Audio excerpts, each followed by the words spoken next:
జగన్మోహన్ రెడ్డి గారు ఉన్నప్పుడే బాగుంది. కూట ప్రభుత్వం వచ్చినాక ఏ దానికి మద్దతు ధరలు లేవు. ఇప్పుడు చూసుకుంటే అరటి కానీ, ఉల్లి కానీ, ఈ వరి కానీ ఏది చూసుకున్నా కూడా అన్నీ చాలా దారుణ పరిస్థితులు ఉన్నాయి.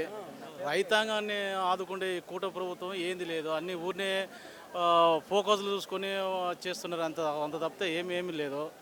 అది మళ్ళీ ఇప్పుడు జగన్ 2029కి కానీ మళ్ళీ జగన్నే సీఎం చేసుకోవాలని ప్రజలంతా కూడా ఏకదాటిగా కూడా అంత ప్రయత్నంలో కూడా ఉన్నారు. మరేంటి చంద్రబాబు నాయుడు గారు ఈ మధ్యకాలంలో మాట్లాడుతూ కూడా రైతులకి డబుల్ ధమాకా కూటమి ప్రభుత్వం వచ్చాక 20,000 మేము ఇవ్వబోతున్నాము అని చెప్పడం జరుగుతుందండి.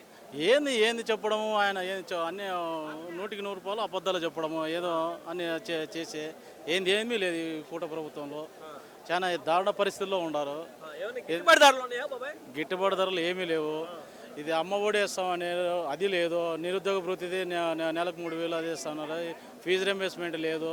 ఈ రైతు భరోసా కొరగా అప్పుడింది వేస్తున్నాడు. అంతేగాని అది పూర్తిగా కూడా ఎప్పుడో వేసాల్సింది 1 ఇయర్ కింద వేసింది మళ్ళీ ఇప్పుడు వేస్తున్నాడు.